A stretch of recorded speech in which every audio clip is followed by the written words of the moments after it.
The views and opinions expressed in this podcast are simply that, opinions. All are presumed innocent until proven otherwise in a court of law. Sensitive topics are discussed. Discretion is advised.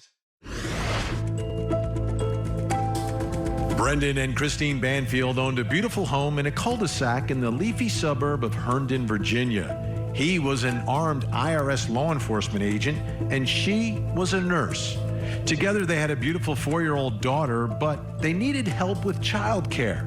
So the Banfields hired Juliana Magalhães, a Brazilian au pair, in October of 2021. By August of 2022, Brendan was sleeping with the au pair, sometimes in the marital home, sometimes when Christine was home.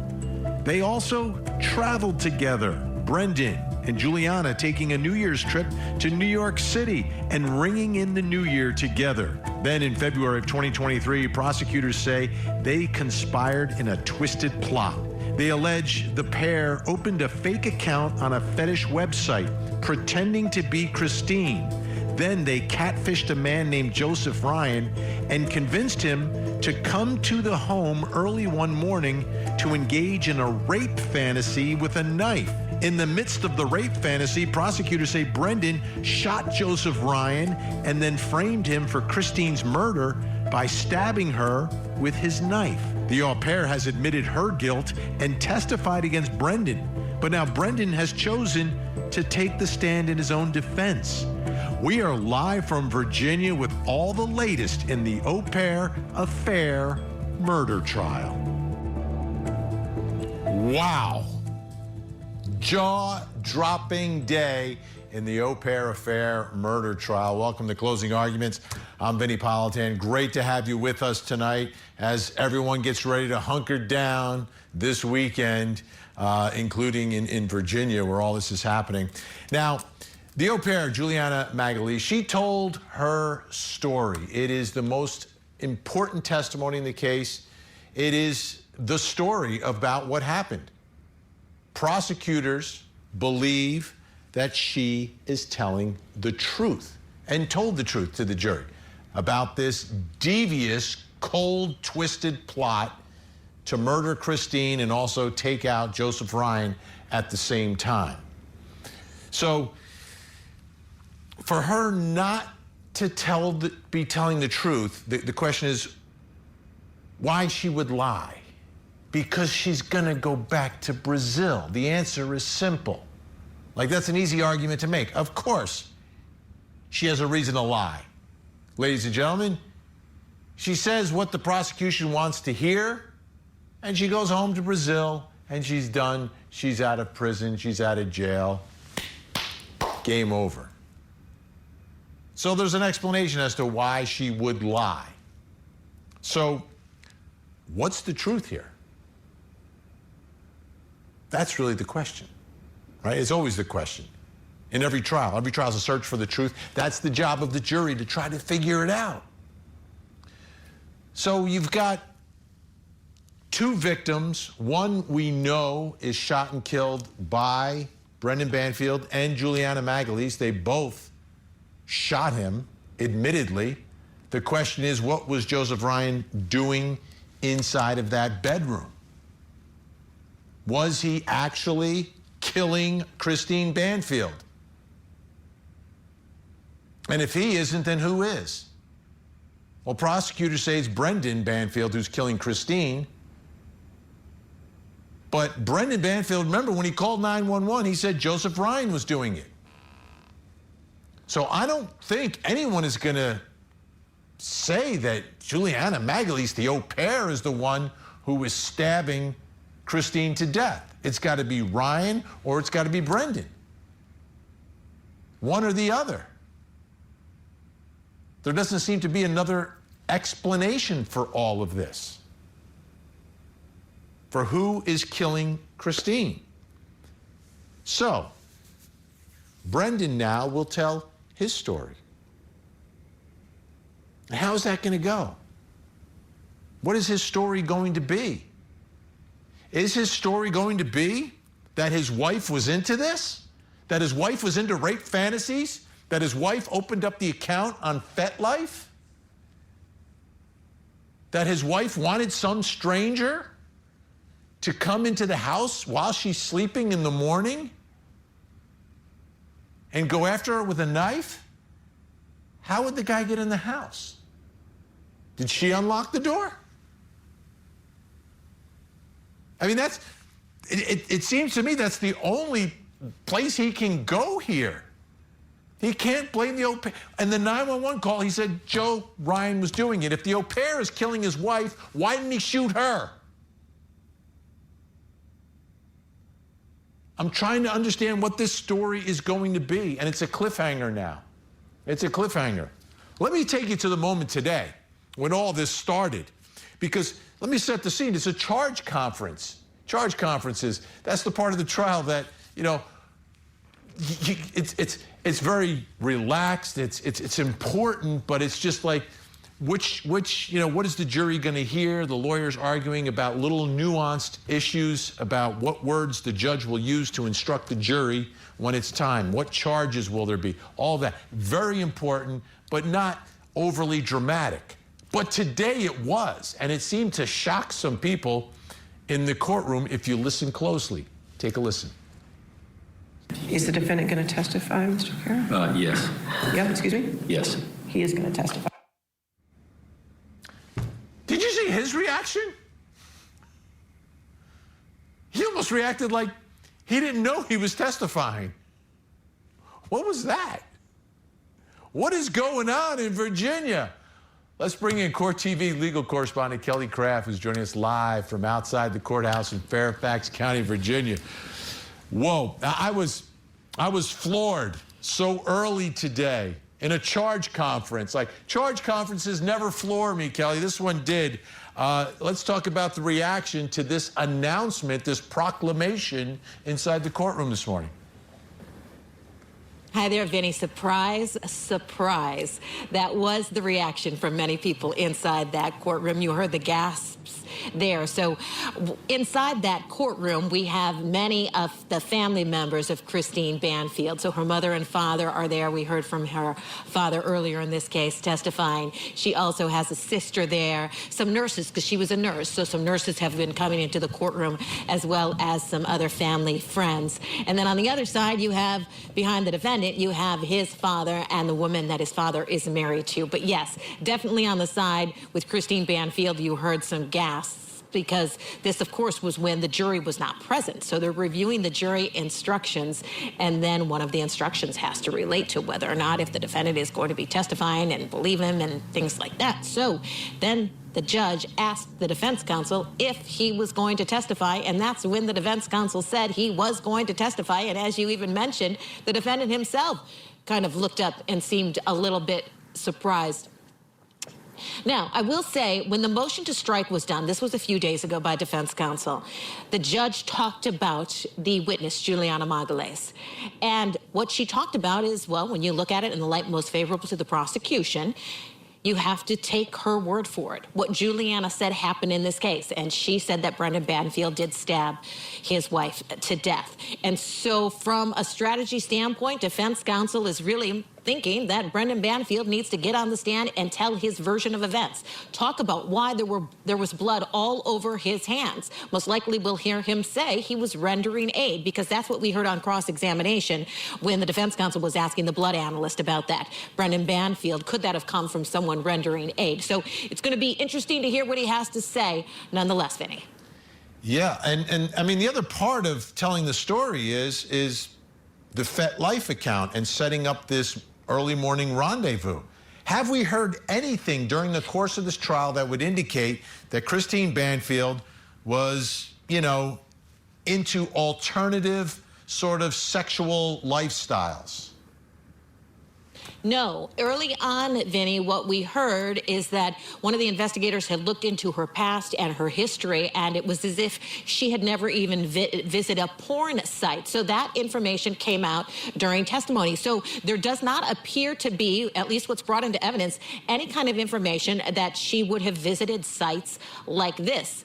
The forensic analyst that has been on the stand, the digital forensics analyst, the private investigator hired by defense counsel, really, though, was giving a lot lot of people, I believe, some doubt inside the courtroom, at least the ones sitting in the gallery. The jurors were definitely taking notes here because he was talking about the timing a lot of the messages and how, for instance, one message might be to the FetLife account talking to Joseph Ryan about things that could be taking place between the two of them.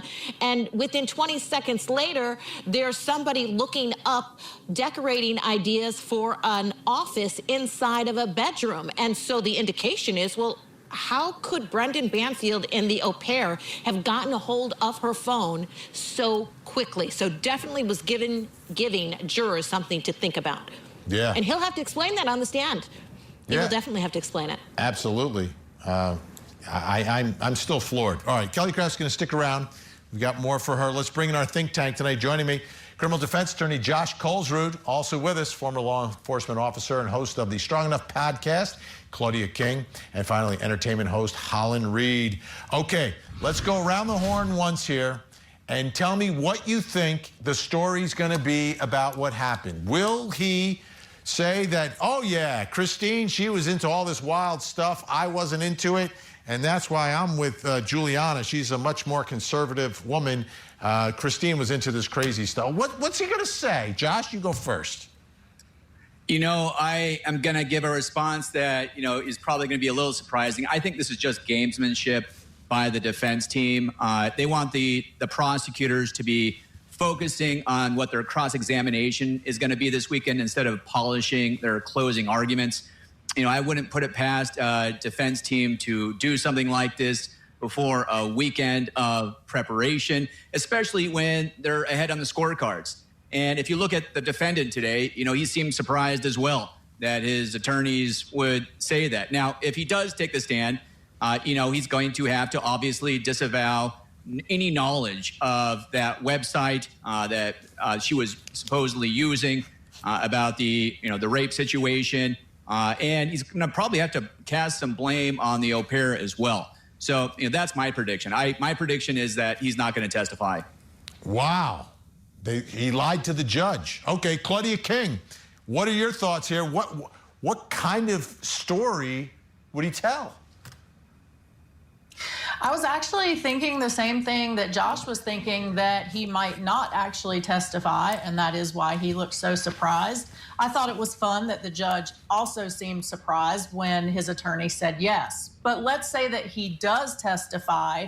He's kind of roped himself in now, Vinnie, into this defense of what you just said, that Christine was this wild child who suddenly, even though she'd never visited a porn site, decided that at 37 years old, she was finally going to fulfill her rape fantasy dream with this guy, this random guy off of FetLife. I think he's kind of pigeonholed himself into that story, and now he's stuck with it. And if that's what happens, it's not going to play well with the jury at all. Anytime you blame the victim, it does not play well with the jury. And so I think he's playing with fire if he does go that route.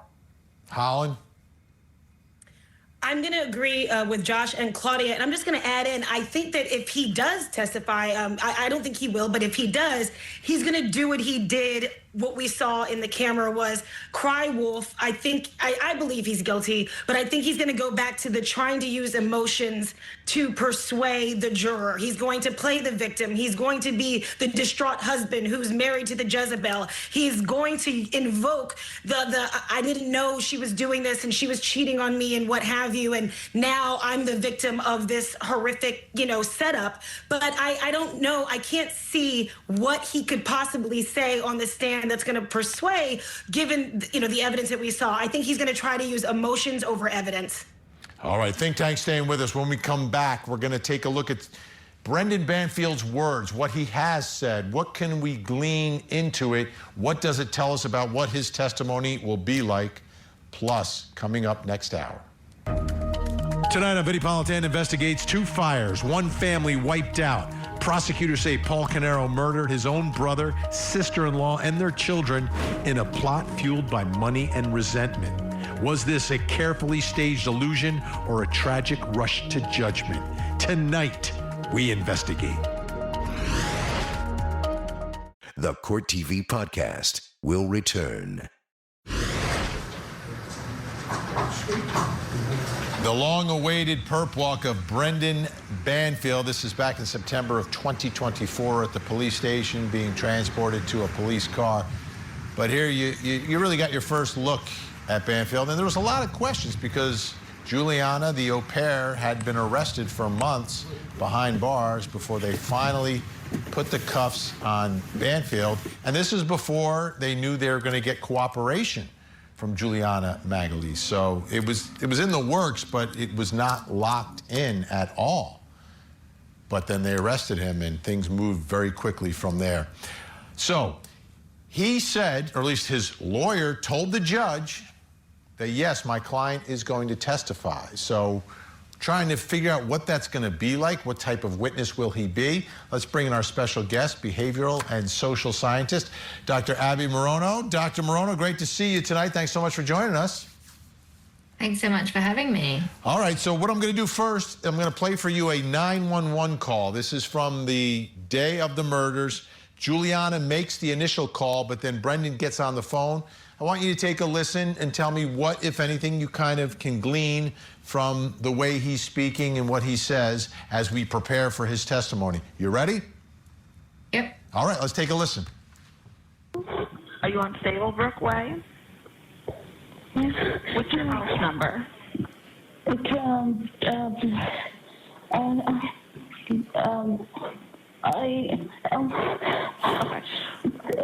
What's the number of this? Is there somebody else there that can give me the address? 13230 Stablebrook Way.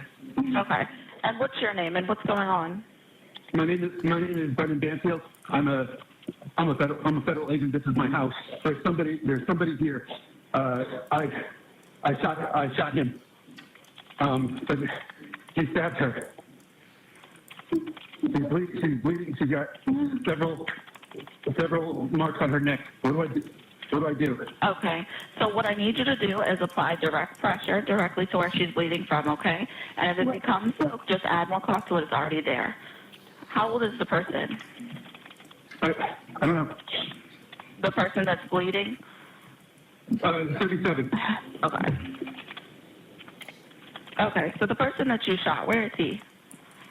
I don't know. I don't know him. Okay. Where is he, though? He's here. He's on the ground. Okay.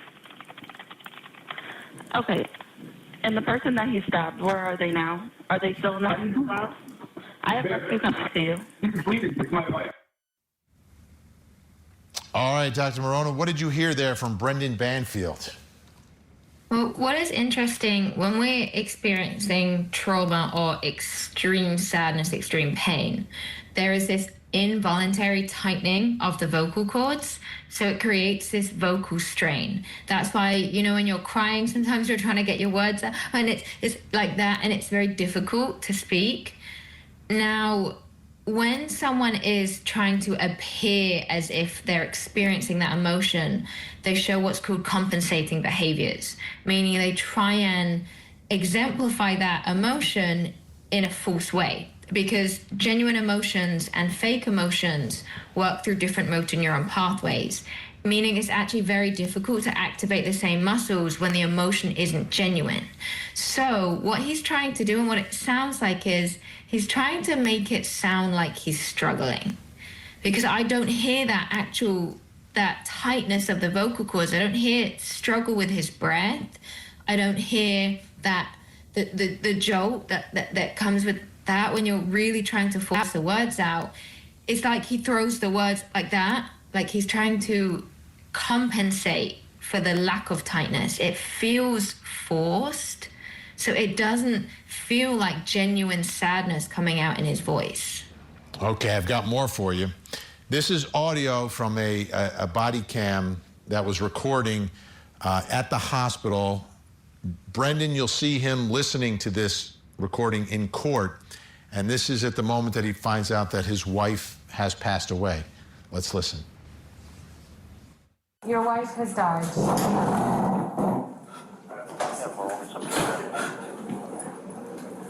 So sorry.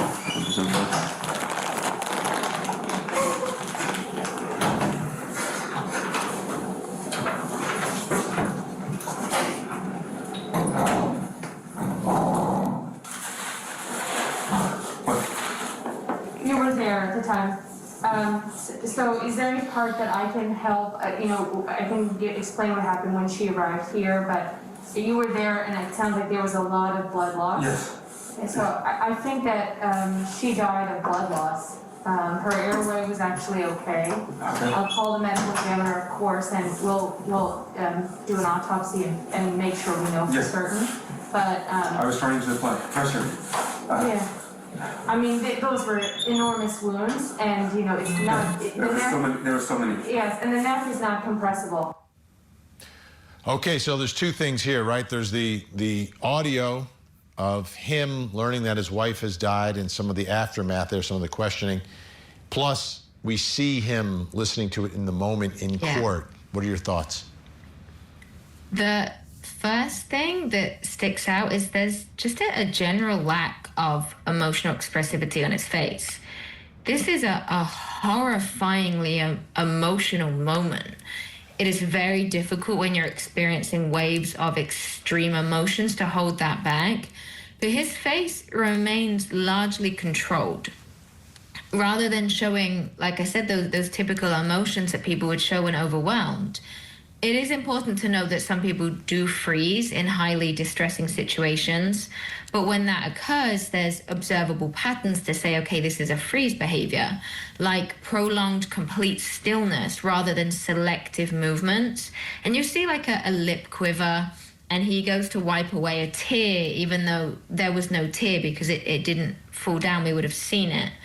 There's no tightening of the vocal cords in the audio or vocal strain, and there's a general lack of expressive attempts. So it feels managed. So the patterns that we see don't align with what we'd expect with someone who actually is frozen. So the fact that he's generally not expressive is concerning. Instead, what we see is selective behaviors. He tilts his head down, which is very stereotypical when we're sad, but it's also something very easy to fake. And he pulls his brows together, which can generally signal sadness. But with genuine sadness or concern, there are other facial patterns we expect to see. We don't see the coordination of the muscles around the eyes or the lip corner depressors that we should see if that is a genuine expression. So it doesn't mean that there's no emotion present. It looks like the emotion is being managed and the expression is being somewhat artificially expressed. Dr. Abby Morono, always great to have your insight. Thank you so much. We'll see you again soon. All right, let's bring back in our think tank. Josh Colesrud, Holland Reed, Claudia King with us. Okay. What type of witness do you think he would make on the stand, Claudia? I don't think he's going to make a very good witness because I do think he's going to do more of this fake emotion type things, and he does think that he can win with that, kind of like what Holland said earlier. But his little, downturn frowns every now and then and wiping the fake tears, I just think if he does that on the stand, it's going to look more and more contrived the longer that he's there.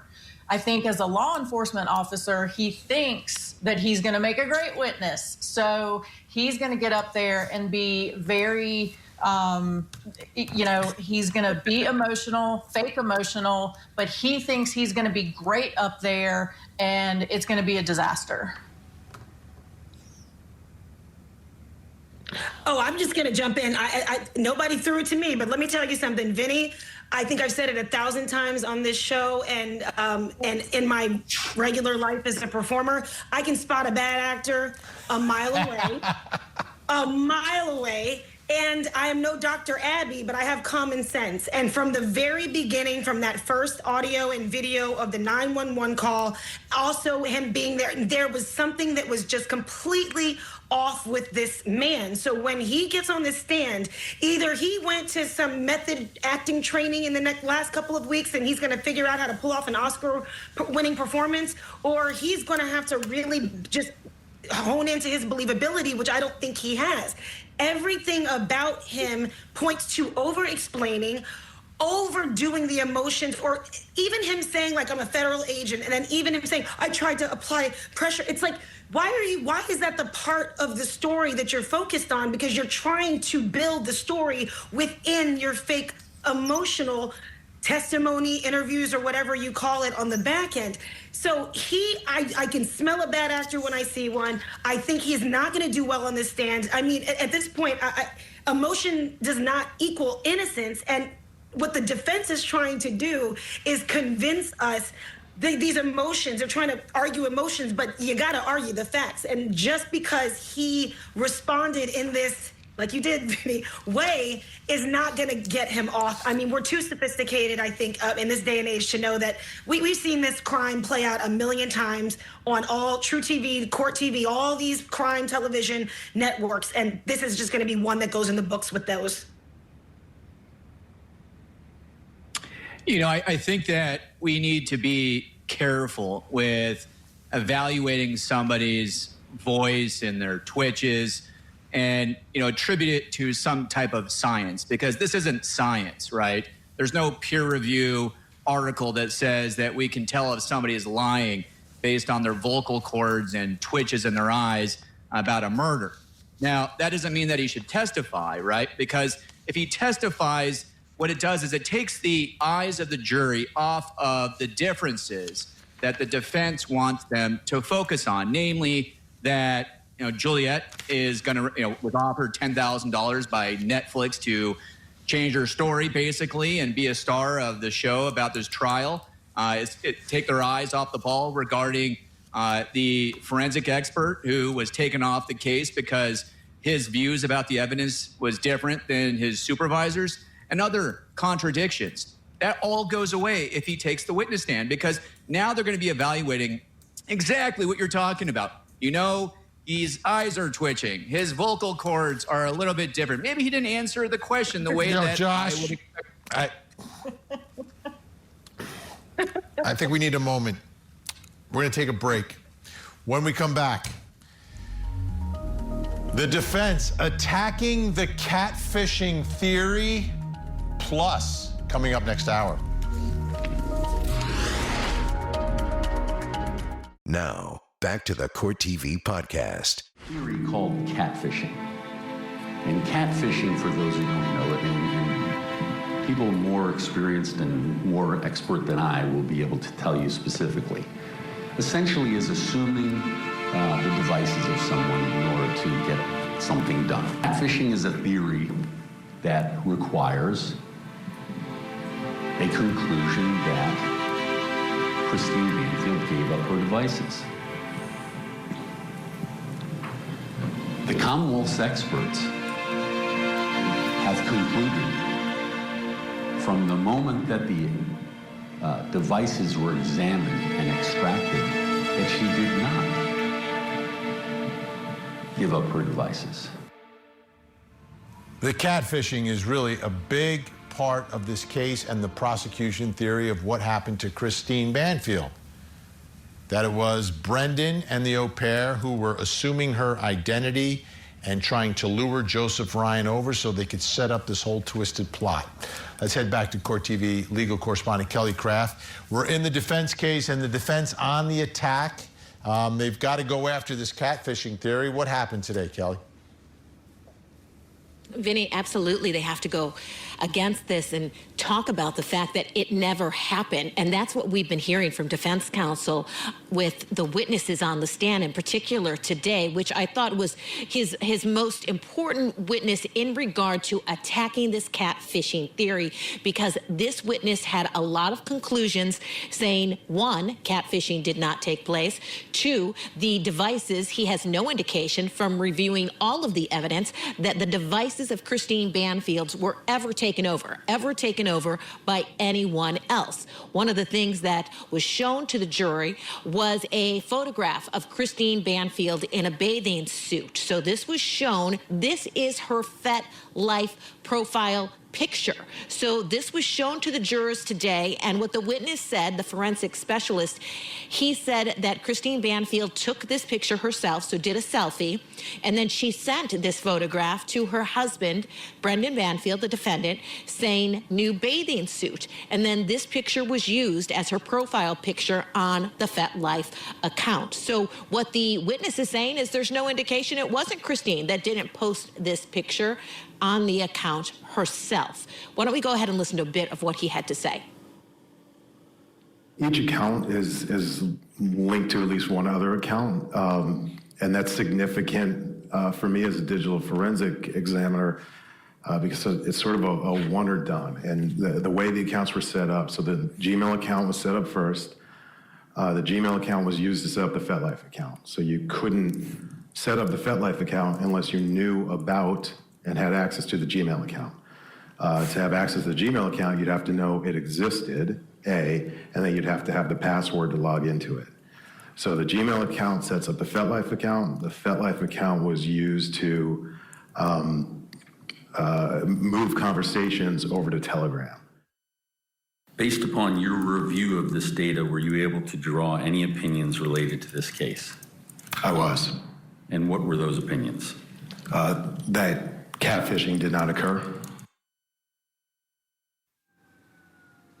So, Vinnie, you heard him there say catfishing did not occur. That was his conclusion in this case. And the Commonwealth wants to use this catfishing theory to say this is how the whole thing was plotted and set up, talking about that premeditation. Defense counsel attacking it as best as he can. What exactly, if you can sort of summarize, prosecutors, are they saying that they grabbed her phone, that they did it from the computer? Why are these experts looking at this differently? Well, they're going off of what Juliana Magalhães said. And what Juliana said when she took the stand, Vinnie, is that, yes, they took her work computer. They took her phone. And they would do it when she was in the house. So all of them would be in the house together.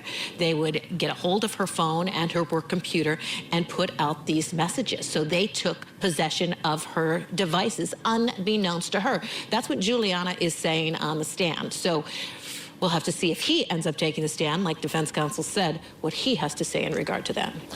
Okay. Also today there were some delays. What's going on down in Virginia? So, Vinnie, the prosecutor has continual objections to defense counsel's witnesses, what they're saying on the stand, and the presentation of the things that he wants to get into evidence. Some of the accounts, information about what's been on the devices. And so a lot of objections.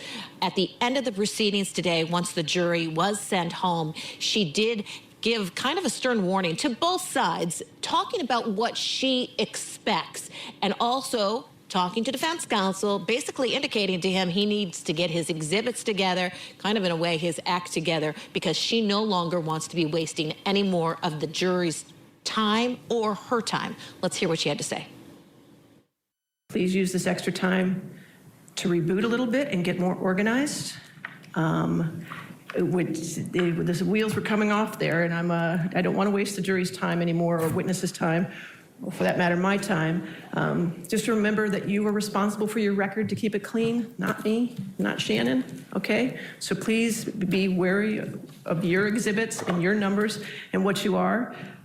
Moving forward, I expect, and this is what I expect from all attorneys moving forward, I want all exhibits pre-numbered and in electronic format separately in separate files with the exhibit number already titled on that file, okay?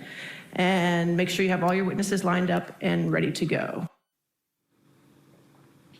So, Vinnie, we'll see next week how this goes when we come back. No word yet on if we will be meeting on Monday, because the big winter storm is expected around here. So tomorrow we should find out if the Fairfax County Government Center is closed. And the judge said if it is closed, that would mean that we are not going to meet on Monday. So we should have more information tomorrow as to whether or not we'll be having court on Monday. All right. Kelly Craft in Virginia, hunkering down this weekend. Thanks so much. All right. Josh Coles, Road, Holland Rain, Claudia King back with us. Okay. That photo. Holland, that photo. Okay, so the defense says she takes the swimsuit selfie, that's for her FetLife account, but she also sent it to her husband. Huh, how about that? So I'm going to first say, with Josh and Claudia and I talk about this stuff all the time, and we made a very good point. That photo is not a fetish photo, first and foremost. Maybe it is, but that doesn't seem like something that someone would put out on that type of account, and that's just an opinion.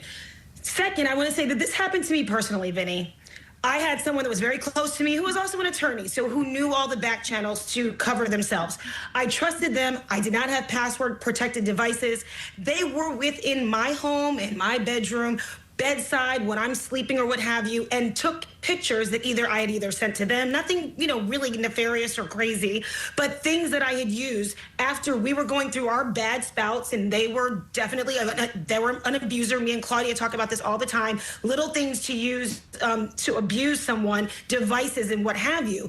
And they took pictures of me that were completely private pictures, even some modeling pictures, and created multiple profiles across multiple channels to try to destroy my reputation in some regard.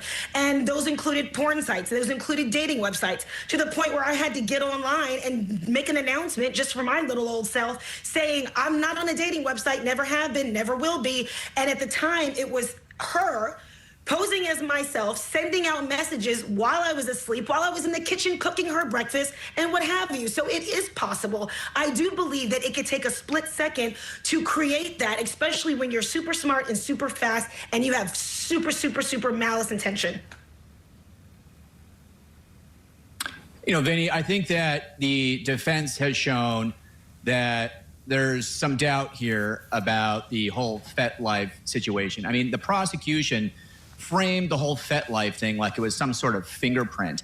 And I don't know if they didn't think ahead, but, that's the weakest piece of evidence that they have. I mean, you have Detective Miller, who was the originally assigned detective on this case, who basically proclaimed that there wasn't an issue or a question that the victim in this case, she always had her phone and her computer on her. There was no question that somebody else had that. And of course, he gave that story or that opinion before Juliet came forward and changed her story. Now you also have a second expert saying that he doesn't think that there's a catfish situation going on. So, I think that the prosecution has set a trap that they've put their own foot in, and the defense has created so much doubt here that, I don't think that it's going to be necessary for the defendant to decide to actually testify next week. I just want to go back to the picture for a second, Vinny, because I just don't think any woman is going to take that photo and use it on her own fetish website attempt to gain this fantasy role-playing scenario. She is a respected nurse in her community. She's going to cover more of her face, first off. She's not going to use some random picture in the bathroom like that. She's going to use something where her face is more covered, maybe a little sexier. I just don't think that's what she would use if she created this site on her own. And I think that Brendan used it because conveniently it was a picture he had. It was something she had taken that was on her phone as well.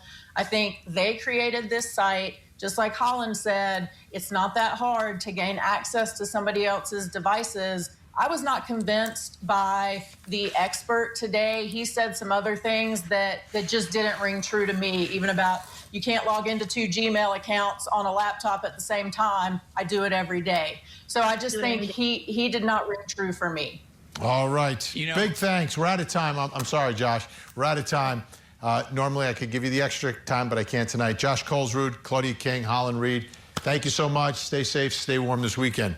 All right, folks, we have a little update for you on the Ohio case, the Columbus, Ohio case. Michael McKee made his first appearance, not guilty plea for the murders of his ex-wife, Monique, and her husband, the dentist, Spencer Tepe, as well. He faces aggravated murder, aggravated burglary charges in connection to this double murder. There he is, folks. That's his official mugshot. Obviously, we'll stay on top of every development in that case for you here on Closing Arguments. All right, don't go anywhere. When we come back, I will reveal something else you need to know tonight. Plus, coming up next hour.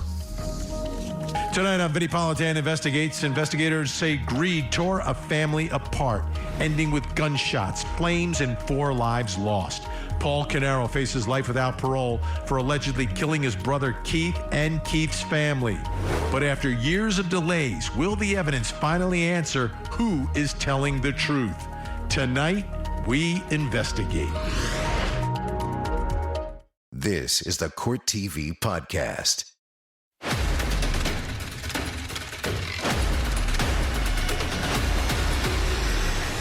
Time to reveal something else you need to know tonight. Let's take a look at the big board. Backpack. Luigi Mangione's backpack filled with evidence that he does not want the jury to see. He wants it suppressed. That suppression hearing continuing in New York. Alex Miller from Scripps News Group has the latest for us tonight. Luigi Mangione, the 27-year-old accused of murdering United Healthcare CEO Brian Thompson, was back in a federal courtroom Friday morning, fighting the government's efforts to use his backpack and its contents against him. His lawyers say that Altoona Police Department illegally searched his backpack without a search warrant, and inside of it they found a gun, ammunition, silencers, and a journal, amongst other things. Mangione once again calm in federal court Friday, wearing a tan prison jumpsuit as his attorney Mark Agnifilo argued the Altoona Police Department did not have guidelines for searching property at the time of Mangione's arrest. The Altoona Police Department's general order, the rule book for officers, explains in detail, according to Agnifilo, of how to search a person once they have been arrested.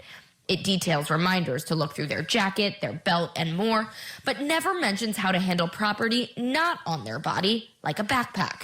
Deputy Chief Nathan Snyder testified in court that if his officers found a gun or ammunition while conducting a search, like they did in this case, they would probably immediately stop and obtain a search warrant. He contradicted himself when the government asked if they'd continue to search to make sure the property was safe, and he said yes. Mangione will be back inside that courtroom next Friday, where they'll discuss a jury questionnaire, amongst other things. The judge has already set jury selection for September 8th. If she throws out the death penalty charge, trial will start in October. If she doesn't, it will start in January 2027. Alex Miller, Scripps News Group, New York. And the decision on this suppression hearing will clearly impact the case. It may be the whole case for the defense. So obviously, as things develop, we'll bring you all the latest right here. Okay, please take a look at your television screens. We have a missing child who needs your help tonight. This is Destiny MacArthur. Destiny is just 17 years old, missing out of Kansas City, Missouri. If you see Destiny, pick up the phone, make a call, make a difference.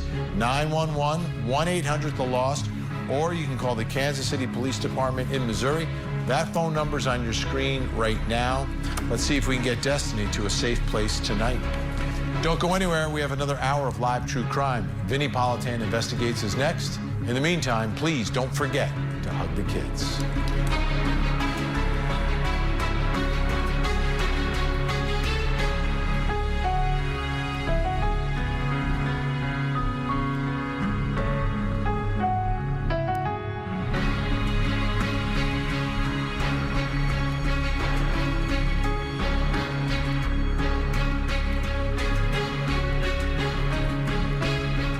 There you have it. If you want to see more in-depth reporting on the latest true crime stories, you can see me every weeknight, 8 p.m. Eastern on Closing Arguments. Thank you so much for downloading. And as always, please don't forget to hug the kids. This podcast is a production of Court TV. Go to CourtTV.com for more content, trials on demand, and to find out how to watch Court TV in your area.